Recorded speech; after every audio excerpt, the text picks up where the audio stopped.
ये इनकाउंटर है अनवर चबेल उर्फ अन्नू चबेल का। इसको रावी का बेताज बादशाह करार दिया गया। अनवर उर्फ अन्नू चबेल ना दोबारा पैदा हो ऐसा मुल्ज़म है जिसके खिलाफ 30 से ज़ायद पुलिस मुकाबलों के पर्चे हैं। 100 से ज़्यादा इसके उजरत पे कलाम लेकम जी।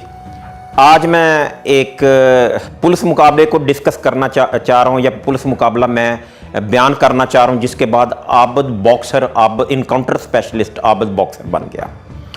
ये एक ऐसा पुलिस मुकाबला था जिसको आज भी याद करते हुए मेरे रोंगटे खड़े हो जाते हैं। ये इनकाउंटर है अनवर चबेल उर्फ अन्नू चबेल का।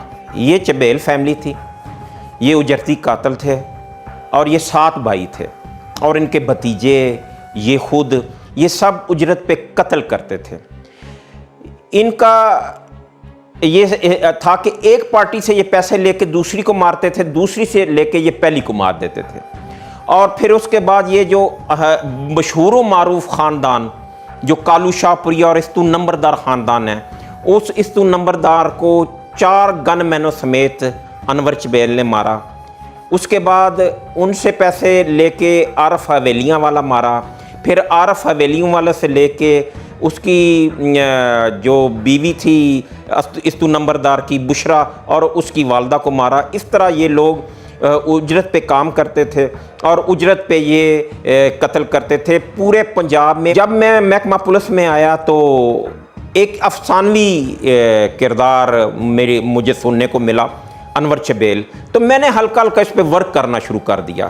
तो चूँकि उस वक्त मेरी रसाई इस इतने बड़े इश्तिहारी तक नहीं थी, तो एक दिन मैं अरशद अमीन, चूँकि वो मेरे इनकाउंटर शुरू हो गए थे आतिफ चौधरी के साथ और करीम मेरे हाथों मारा गया था, असद प्रिंस मारा गया था, तो मेरी अरशद अमीन के साथ थोड़ी कुर्बत थी आतिफ चौधरी की इन्फॉर्मेशन लेने की हद तक। मैं अरशद अमीन के घर गया तो एक औरत धोती पहन के तो सोफे पे बैठी हुई थी, तो सिगरेट पी रही थी। तो मैंने, खैर वो अरशद अमीन ने मुझे इशारा किया खामोश होने का, तो मैं बैठ गया।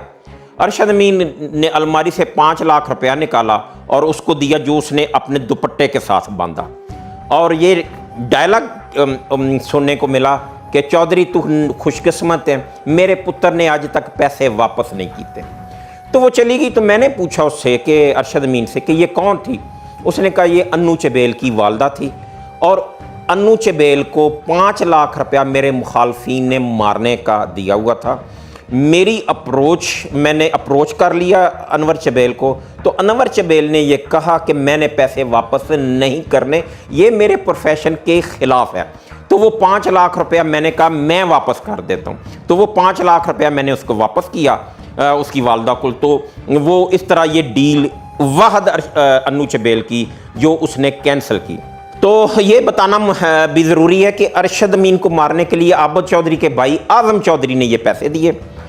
तो ये अर्ली 93 की बात है। तो मैंने वर्क, मेरे लिए बड़ा तजस्सुस था, मैंने वर्क करना शुरू कर दिया। तो मुझे वर्क करते करते करते करते इसी दौरान अनवर चबेल के 2 भतीजे मारे गए पुलिस के हाथों।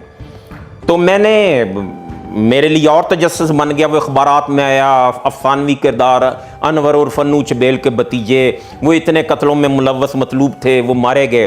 तो मैंने जब वर्क करना शुरू किया तो मुझे इन्फॉर्मेशन मिली कि ये जोहराबाद में एक जगह रह रहा है, जोहराबाद में सैटेलाइट टाउन। तो मैं वो इन्फॉर्मेशन इकट्ठी करनी मैंने जब शुरू की, तो हमारी इन्फॉर्मेशन इकट्ठी होने से पहले नवंबर 1993 में मलक अशरफ अमान साहब ने लाइल्मी में वहाँ पे रेड कर दिया। जब वो रेड किया तो जब वो गेट के आगे उन्होंने गाड़ी खड़ी की तो बेल दी, तो अंदर से तूफान बदतमीजी बर्पा हो गया। इतनी क्लैशन वो चली कि वो पुलिस वाले वो कहते हैं कि गाड़ी वहीं पे छोड़ के वो जाहिर है वो अपने जहाँ पे उनको वो महफूज मुकाम पे शिफ्ट हो गए। ये 2 भाई अंदर थे, 2 भाइयों के साथ इसकी बीवी थी और 2 बच्चे थे। वो पुलिस मलक अशरफ साहब बताते हैं, उस वक्त जब मेरा उनसे रब्ता हुआ तो वो बताते हैं कि ये इसने ड्राइव की, इसकी बीवी पिछली सीट पे बैठी, इसके बच्चे पिछली सीट, और इसका एक भाई इस डिग्गी में बैठा, डिग्गी खोल के, और वो बैग पे अपना वो सबको वॉच कर रहा था। तो हमने वायरलेस कर दी, वायरलेस में जगह जगह नाके लग गए, ये लाहौर की तरफ रवाना हो गया। रास्ते में ये जहां पुलिस देखता था उस पर ये फायरिंग शुरू कर देता था, फायरिंग करता, नाके तोड़ता। ये शेरगढ़ पुल का नाका है, वहां पे पहुंचा तो वो नाका बहुत हैवी था, लेकिन कहने वाले कहते हैं कि जब ये शेरगढ़ पुल पे पहुंचा तो अकेला था। रास्ते में इसने अपनी बीवी उतार दी, कोई पता नहीं कहां पे, बच्चे उतार दिया, अपना भाई उतार दिया।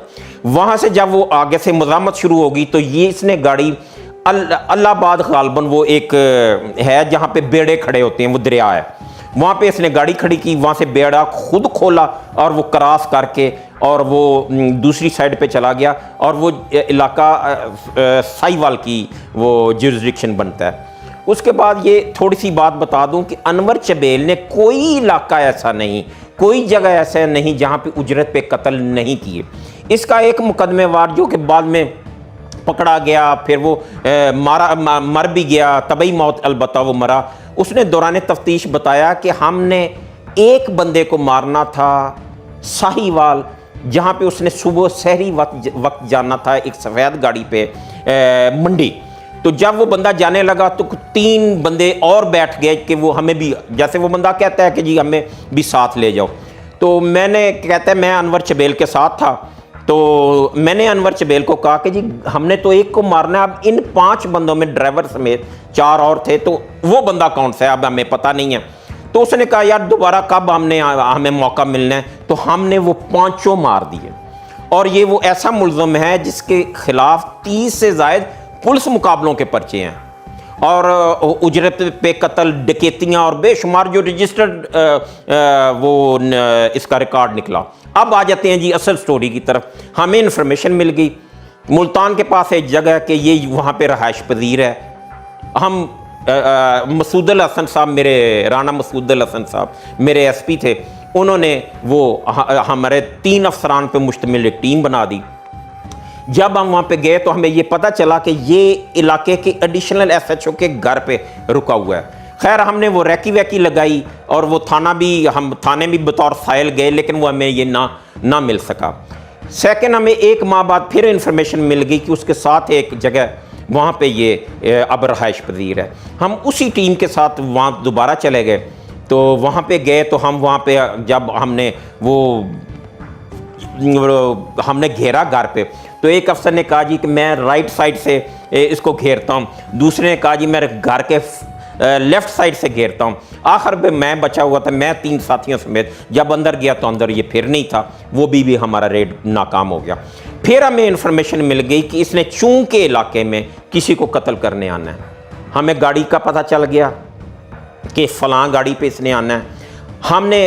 राना मसूद हसन साहब ने 3 वो अफसरान पे 3 नाके लगवा दिए। एक नाका हमने मांगा पे लगा दिया, एक इसी तरह उसी रोड पे आगे लगा दिया, और एक जो तीसरी सड़क जाती थी जिस पे मुझे साथियों समेत मैं वहाँ पे नाकाबंदी करके बैठ गया। तो अनवर चबेल आ गया जी। जब वो नाके पे पहुँचा, उसको रोकने का इशारा किया तो उसने वो हस्बे आदत वो मुकाबला शुरू कर दिया। वो उस नाके को तोड़ता आगे आया। अब वहाँ पे जो एक छठी इंसान की कहती है कि मुझे पता था कि ये सीधा कभी भी नहीं जाएगा, तो वो राइट साइड पे उस तरफ से आते हुए वो सड़क इसने इस्तेमाल की, जो कि वो उस वक्त था नवाब टाउन या कोई ऐसा उस इलाके का नाम था, उसमें दाखिल हो गया। हम भी पीछे इसके वो चले गए। इसने वहाँ पे जब हमने इसको ब्रस्ट मारा इसकी गाड़ी को, तो इसका टायर पंक्चर हो गया और ये इसने एक घर में पनाह ले ली। उस घर में पनाह ले ली तो हमने बिल्कुल उसके घर के सामने एक ज़ेर तामीर इमारत थी, हमने वहाँ पे पोजीशनें ले ली। हमारा इसके साथ मुकाबला शुरू हो गया। अब 3 अल्फाज मुझे आज तक याद हैं और ज़िंदगी भर याद रहेंगे। पहला, जब बाबुलंद आवाज़ मेरे एएसआई मलक इजाज़ ने इसको गाली निकाली, तो इसने बाबुलंद आवाज़ आगे से कहा जब हाथ में कलाशन हो तो गाली नहीं निकालते। तो सेकंड, मैंने इसको कहा, मैंने एक पता खेला पुलिस वाला कि यार अगर हम तुझे भागने का मौका दें तो तुम यहाँ से निकल जाओ। हमें था कि जब ये बाहर आएगा तो हम इसे गिरफ्तार कर लेंगे। तो उसने कहा कि मेरा नाम अन्नू चबेल है, तो अगर मैं यहाँ से भाग गया तो मुझे अन्नू चबेल किसने कहना है। उसने फिर वो मुकाबले को तरजीह दी। तो तीसरा, जब हमें शक पड़ा कि ये अब ज़ख्मी हो गया, तो हमने इसको कहा कि अब तुम ज़ख्मी हो तो अपनी गिरफ्तारी दे दो। तो इसने एक ऐसी डिमांड की कि मेरे लिए वो बहुत बड़ा सरप्राइज़ है। इसने कहा जी कि मैंने जाना नहीं है, पुलिस वाले हो, अगर मेहरबानी कर सकते हो तो एक सिगरेट सुट दो। वो इतना अजीब सा लम्हा था, वो इतना अजीब सा टाइम था, वो इतना अजीब सा ये था कि मैं आज भी ये 94 में इनकाउंटर मेरा हुआ, लेकिन 94 से लेके आज तक ये 3 चीज़ें मैं भूल नहीं सका। तो ये चीज़ें थीं, बहादुर आदमी था। देखें, पुलिस और क्रिमिनल का जो है ये क्राइम और महकमे की या सरकार की एक दुश्मनी है। तो अगर आप किसी दुश्मन की किसी भी सिफ्त को, बेशक वो अच्छी है या बुरी है, सिफ्त को अगर यो आप अप्रिशिएट करते हैं तो या उसमें वो क्वालिटी है तो आपको उसको अप्रिशिएट करना चाहिए। तो अनवर चबेल एक बहुत बड़ा नाम उजरती कातलों में, बदमाशों में एक बहुत बड़ा नाम ख़त्म हुआ उस दिन। एक क्राइम का बहुत बड़ा बाब ख़त्म हुआ। इसके 2 भाई पुलिस ने मार दिए, इसके भतीजे मार दिए। जब ये मरा तो इंडिया में भी इसकी खबर छपी और BBC ने स्पेशल इस पे एक प्रोग्राम किया और इसको रावी का बेताज बादशाह करार दिया गया, जो आज तक खिताब सिर्फ अनवर उर्फ अन्नू चबेल के नसीब में आया और किसी इश्तिहारी के नसीब में आया नहीं है। और 100 से ज़्यादा इसके जी उजरत पे कत्ल थे और जितने बड़े बड़े बदमाश थे वो इसको गॉडफादर समझते थे, इसको अपना उस्ताद समझते, इसको वो रोल मॉडल समझते थे। और ये कहने वाले ये कहते हैं कि शिदी, जो कि एक बहुत बड़ा किरदार हुआ है, शदारा में मारने में पुलिस ने उसको मारा था, तो बेशुमार लोग आए, बेशुमार क्रिमिनल चले गए, लेकिन शायद अनवर उर्फ अन्नू चबेल ना दोबारा पैदा हो, ना दोबारा कोई इस लेवल का क्रिमिनल आए। यहाँ पे ये बताना बड़ा ज़रूरी है कि ये एक बहुत बड़ा गैंग था, लेकिन जैसे कि हम सुनते हैं कि 50 बंदों ने वहाँ पे हमला कर दिया, 40 ने कर दिया, 30 ने कर दिया। अनवर चबेल अपने साथ बंदे लेके नहीं जाता था, वो एक ड्राइवर लेके जाता था और एक साथ उसका जो होता था क्राइम पार्टनर। एक अनवर चबेल कहता था कि मेरे होते हुए किसी और की ज़रूरत थी ही नहीं। जब इस्तु नंबरदार कत्ल हुआ तो उस वक्त भी ये 2 बंदे थे। जब ये आरफ हवेलियाँ वाला कत्ल हुआ उस वक्त भी ये 2 बंदे थे। जब बुशरा उर्फ बुची, हमारी वो बहनों की तरह इसलिए कि उनकी फैमिली के साथ अपना हमारा बड़ा प्यार या ताल्लुक़ है, वो जब मर्डर हुई तो उस वक्त भी ये अकेला था। तो जब ये साहिवाल में इसने कत्ल किए तो उस वक्त भी ये इसके साथ एक बंदा था। तो ये ज़्यादा वो जिस तरह होता है ना 2 गाड़ियाँ 3 गाड़ियाँ अक्सर हम सुनने में आता है कि गए, ये अकेला जाता था, 1 या 2 बंदे इसके साथ थे, एक होते थे, एक ड्राइवर और एक अक्सर कभी ये अपने भाई को साथ लेके जाता था। तो अक्सर फिल्मों में इसकी फिल्में बनी, लेकिन बतौर हीरो नहीं, बतौर विलन। और बेशुमार फिल्मों में इसको एक किरदार चबेल का मिला, जहाँ पे भी खौफनाक ख़तरनाक इश्तिहारी को लॉन्च किया जाता था फिल्म में, तो वो सिर्फ चबेल ही उसका नाम रखा जाता था। तो बेशुमार फिल्में बनी और इसको फिर इंडिया वालों में भी बड़ी पजीराई वो मुझे मिली, और इधर भी पाकिस्तान में भी और दुनिया में जहाँ भी पाकिस्तानी हैं, मुझे आबद बॉक्सर से इनकाउंटर स्पेशलिस्ट आबद बॉक्सर पुकारा जाने लगा। यहाँ पे एक ख़ास चीज़ मैं बताना बहुत ज़रूरी समझता हूँ। अक्सर ये होता है कि लोग कहते हैं फ़लाँ बंदा मैंने मारा तो वो बहुत बड़ा रेपिस्ट था, या फ़लाँ इश्तिहारी फ़लाँ पुलिस अफसर के हाथों मारा गया तो वो उसने दौरान। लेकिन मेरी ज़ाती इतला के मुताबिक देखें, इंसान को अब मैं इसको गर्म मसाला लगाने के लिए या कुछ झूठी ऐसी बात बता दूं, इसका कद और बड़ा था, उसका कद पहले ही बहुत बड़ा था एज ए उजरती कातर। तो मेरे पास कोई इन्फॉर्मेशन ऐसी नहीं थी जिसमें पता चले किसने डकैती में या किसी जगह रेप किया है। तो दूसरा, ना ही ये जुए का इसका मेरे पास कोई इन्फॉर्मेशन थी, लेकिन ये इन्फॉर्मेशन थी कि पंजाब में झांग, सरगोदा, साहिवाल, गुजरांवाला ये मतलूब था। मैं ये नहीं कह रहा कि मैं हवा में कह रहा हूँ, ये मतलूब था उजरती का। इसके साथ वाले पकड़े गए। होता ये था कि जब 2 पार्टियों में दुश्मनी है, एक पार्टी कत्ल होगी तो पर्चा जाहिर है पहली पार्टी पे होना है। जब पहली का कोई नुकसान हुआ तो उन्होंने इस पार्टी का कराना है। तो ये 17 इस पे उस वक्त 17 कत्ल के बाई नेम पर्चे थे, 50 से ज़ायद डकैतियाँ थी, 30 से ज़्यादा इसके पुलिस मुकाबले थे। एक एक वकूए में इसने 8-8, 10-10 पुलिस मुकाबले किए। जब ये जाता था तो जिस रास्ते में ये जा रहा होता था कोई नाका इसको रोकता नहीं था। जब भी ये जाता था नाका देखते ही ये फायरिंग कर देता था, नाका जो है ख़त्म हो जाता था, अगला नाका, यानी कि इस तरह इसके बारे में। हाँ, एक वकूआ मैं सुनाना चाहता हूँ।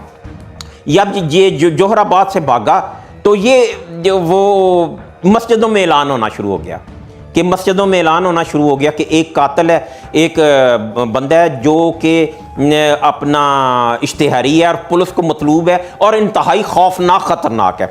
अब ये गाड़ी इसने छोड़ दी थी और ये भाग के, कि इसके पास कलाशनकोव थी, भाग के, जब एक इंसान के पीछे पुलिस हो और खौफ हो तो इंसान का सांस चढ़ जाता है। तो ये सस्ताने के लिए एक घर में घुस गया। तो घुस गया तो वहाँ पे बाप और बेटा बैठे हुए थे। तो बेटे ने कहा, अब्बा मुझे लगता है ये वही आदमी है जिसने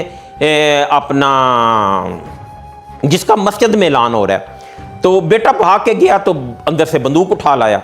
अब ये आमने सामने थे।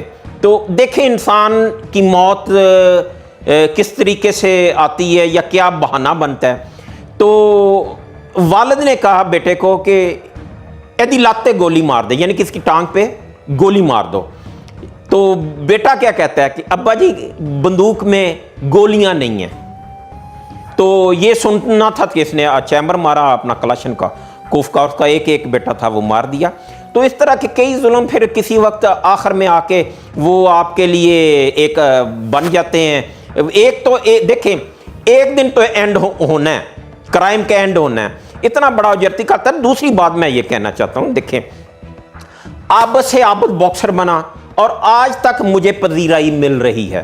क्या वजह है कि क्या आपने कभी सुना, मेरी पब्लिक ने सुना, इस लाहौर पंजाब पाकिस्तान ने सुना कि इस लेवल का इश्तिहारी आज की पुलिस ने या अब या 5 या 10 साल पहले तक कोई मरा हो। जब मैं नौकरी में था तो इश्तिहारी कौन थे? आतिफ चौधरी, असद प्रिंस, हमायूं गुजर, नाजी भट्ट, हनीफा, बाबा, दाऊद, शाहद म्यू जैसे बड़े बड़े किरदार, अरशद मीन जैसे बड़े बड़े किरदार, अन्नू चबेल, अच्छू, शीदी, मुख्तारा फौजी, अमीन, असलम चठियां वाला और बेशुमार ऐसे इश्तिहारी थे जो जिन पे फिल्में बनी। अब वो इश्तिहारी नहीं हैं। तो इसलिए आबद को आज भी पजीराई मिल रही है एक एक इनकाउंटर पे। तो वो इनकाउंटर जो उस वक्त हुआ करते थे उसको कंपेयर आज के इनकाउंटर से करना, हम लोगों के जो इसमें शहीद हो गए या जिन्होंने अपनी जानें गंवा दी उनके साथ ज्यादती, वो बहुत बड़े इनकाउंटर हुआ करते थे और बड़े बड़े कद आवर इश्तिहारी हमारे हाथों मारे गए। इसलिए आबद बॉक्सर को आज भी पजीराई मिल रही है।